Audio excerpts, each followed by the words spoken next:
ത്രിയേക ദൈവത്തിന് സ്തുതി. വിശുദ്ധ യോഹന്നാൻ എഴുതിയ സുവിശേഷം 12-ാം അധ്യായം 32-33 വാക്യങ്ങളിൽ നാം ഇപ്രകാരം വായിക്കുന്നു: താനോ ഭൂമിയിൽ ഉയർത്തപ്പെട്ടാൽ എല്ലാവരെയും എങ്കിലേക്ക് ആകർഷിക്കും. ഇത് താൻ മരിപ്പാനായിട്ടുള്ള മരണവിധം സൂചിപ്പിച്ചുകൊണ്ട് യേശു പറഞ്ഞതത്രേ.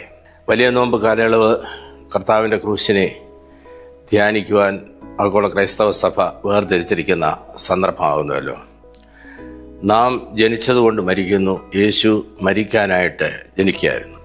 പെസഹ പെരുന്നാളിന് യേശു ശത്രു സങ്കേതമായിട്ടുള്ള യെരുശലേമിലേക്ക് യാത്ര ചെയ്യുന്നു. ഹോശാന യേശുവിൻ്റെ യെരുശലേമിലേക്കുള്ള യാത്രയെ നാം ധ്യാനിക്കുന്ന സന്ദർഭമാണ്.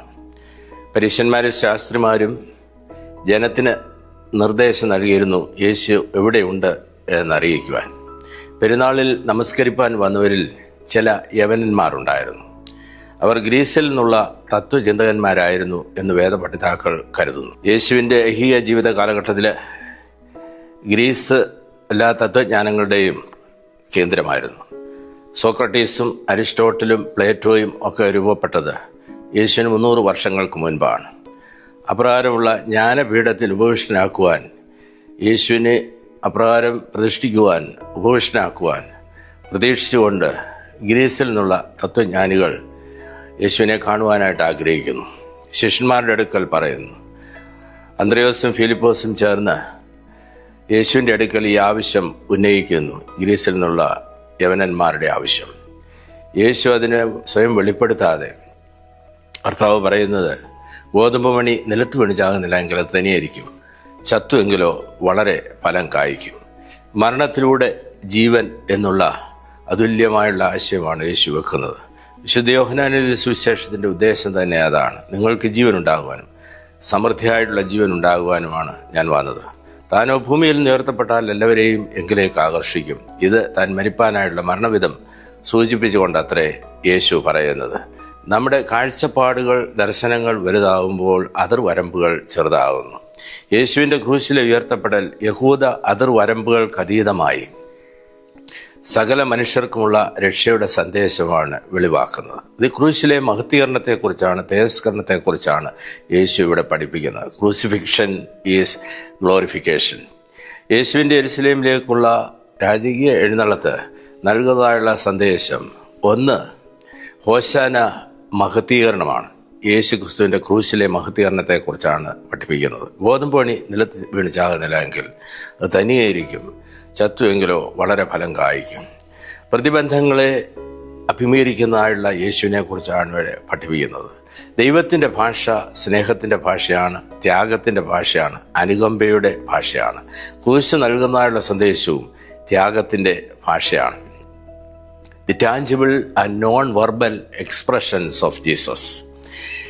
യേശുവിൻ്റെ അടുക്കൽ സബദി പുത്രന്മാർ ചെന്ന് പറഞ്ഞു, യാക്കോബ് യോഹന്നാനും, ഞങ്ങൾ ആരും നിന്റെ ഇടത്തും വലത്തും ആയിരിക്കുമെന്ന് യേശുവിനോട് ചോദിക്കുന്നു.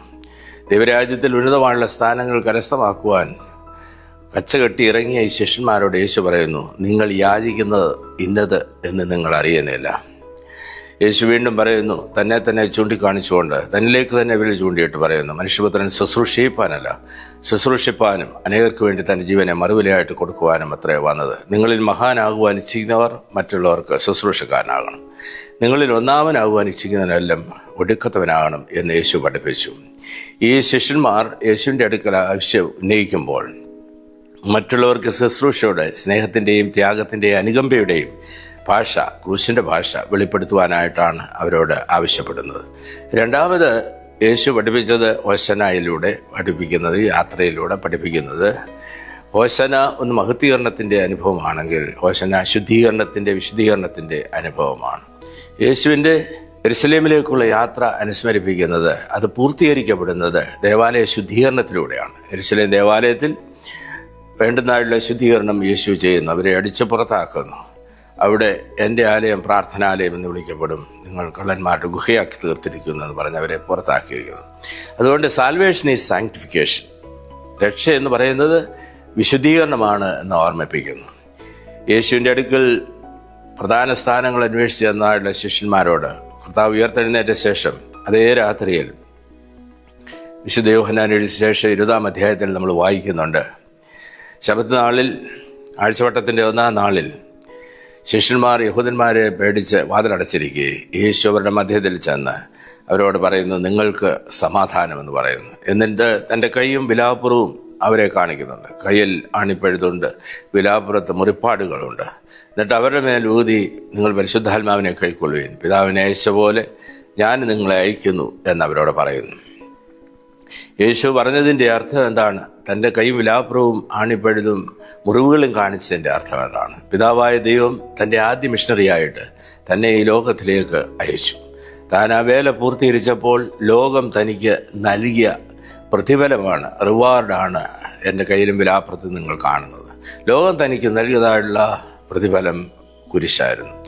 ഞാൻ നിങ്ങളെ അയക്കുന്നു, നിങ്ങൾക്കും ഇതിൽ വലുത് പ്രതീക്ഷിക്കുവാൻ സാധ്യമല്ല. You do not expect a greater reward than what I received. എനിക്ക് ലഭിച്ചതിൽ നിന്ന് വലിയ പ്രതിഫലം നിങ്ങൾക്ക് പ്രതീക്ഷിക്കുവാനായിട്ട് സാധ്യമല്ല. അതുകൊണ്ട് ഹോശന്ന നൽകുന്ന സന്ദേശം ഇത് ക്രൂശിലെ മഹത്വീകരണത്തെക്കുറിച്ചാണ് യേശു പഠിപ്പിച്ചത്.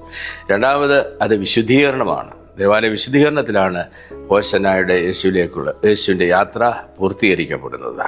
അതുകൊണ്ട് തീർച്ചയായിട്ടും കർത്താവ് നമ്മെ പഠിപ്പിക്കുന്ന സംഗതി ഒന്ന്, സഖിത്വത്തിലൂടെ, മിതത്വത്തിലൂടെ, അതുപോലെ കാര്യവിചാരകത്വത്തിലൂടെ കർത്താവിൻ്റെ ക്രൂശിൻ്റെ അർത്ഥം, ക്രൂശിൻ്റെ ദർശനം, ദൈവരാജ്യത്തിൻ്റെ ദർശനം ഉൾക്കൊള്ളുവാനായിട്ടാകുന്നു.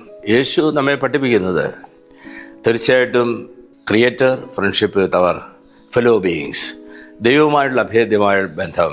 ഈ പീഠാനുഭവ ആഴ്ചയിൽ, പ്രത്യേകിച്ചും വലിയ നോമ്പിൻ്റെ കാലയളവിൽ ദൈവമായിട്ടുള്ള അഭേദ്യമായിട്ടുള്ള ബന്ധം കൂടുതൽ ജാജ്വല്യമാന്യമാക്കി തീർക്കുവാൻ സാധിക്കണം. അതിന് പ്രാർത്ഥനയ്ക്ക് കൂടുതൽ സമയം കണ്ടെത്തുവാൻ സാധിക്കണം. ദൈവവചനം വായിക്കുവാനും പഠിക്കുവാനും കൂടുതൽ ധ്യാനിക്കുവാനും കൂടുതൽ സമയം കണ്ടെത്തുവാൻ സാധിക്കണം. രണ്ടാമത് അത് the very power of shrinking, ചുരുങ്ങുവാനായിട്ടുള്ള കഴിവ്, മിതത്വം എന്നുള്ളതാണ്. അഖിലാണ്ടത്തിൻ്റെ ഉടയവനായിട്ടുള്ള കർത്താവ് ഈ ഭൂമിയിൽ മനുഷ്യനായി പിറന്ന് ബേത്ലഹേമിലെ പുൽത്തൊഴുത്തിൽ ഒരു ശിശുവായി രൂപപ്പെട്ടു. അഖിലാണ്ടത്തിൻ്റെ ഉടയവൻ ഒരു ശിശുവിലേക്ക് ചുരുങ്ങുകയായിരുന്നു. ഈ മിതത്വത്തിൻ്റെ അനുഭവമാണ് തീർച്ചയായിട്ടും ഉപവാസത്തിലൂടെ, പ്രാർത്ഥനയിലൂടെ നമുക്ക് സാധ്യമായി തീരേണ്ടത്, നോമ്പിൻ്റെ ആചരണത്തിലൂടെ നമുക്ക് സാധ്യമായി തീരേണ്ടത്. ഭൂമിയിൽ തലചായ്ക്കുവാൻ ഇടമില്ലാത്തവൻ്റെ നിലവിളിയുടെ പേരാണ് യേശു. ഈ ഭൂമിയിൽ തലചായ്ക്കുവാൻ ഇടമില്ലാതെ ക്രൂശിൽ തലചായ്ച്ച യേശു മിതത്വത്തിൻ്റെ പ്രതീകമായിരുന്നു. ഈ വലിയ നോമ്പ് കാലയളവ് ഫ്രണ്ട്ഷിപ്പിലേക്ക്, സഖിത്വത്തിലേക്ക്, മിതത്വത്തിലേക്ക് നമ്മെ ആഹ്വാനം ചെയ്യുന്നു. അത് നമ്മെ കാര്യവിചാരകത്വത്തിലേക്കാണ് വെല്ലുവിളിക്കുന്നത്. ദൈവത്തോടുള്ള ബന്ധത്തിൽ, അവനോടുള്ള ബന്ധത്തിൽ കൂടുതൽ അർത്ഥപൂർണമായിട്ടുള്ള നോമ്പ് ആചരണം, ഉപവാസം, പ്രാർത്ഥന, മറ്റുള്ളവരോടുള്ള കരുതൽ ഏറ്റവും അനുഗ്രഹമാക്കി തീർക്കുവാൻ നമുക്ക് സാധിക്കണം. യേശു ഗ്രീസിൽ നിന്ന് വന്ന തത്വചിന്തകന്മാരോട് പറയുന്നത്, ഗോതമ്പ് മണി നിലത്ത് വീണിച്ചാകുന്നില്ല എങ്കിൽ അത് അനികരിക്കും, ചത്തുവെങ്കിലോ വളരെ ഫലം കായ്ക്കും. ദൈവത്തിൻ്റെ വയലിൽ ക്രിസ്തു വിതച്ച ഗോതമ്പ് മണിയായി അധികം ഫലം പുറപ്പെടുവിക്കുവാൻ നമ്മുടെ ഈ നോമ്പാചരണം, പീഠാനുഭവ ആഴ്ചയിലെ ധ്യാന ചിന്തകളൊക്കെ മുഖാന്തരമായി തീരട്ടെ. അതിന് ദൈവത്തിൻ്റെ പരിശുദ്ധാത്മാവ് നമ്മെ ശക്തീകരിക്കുകയും ചെയ്യട്ടെ. ആമേൻ.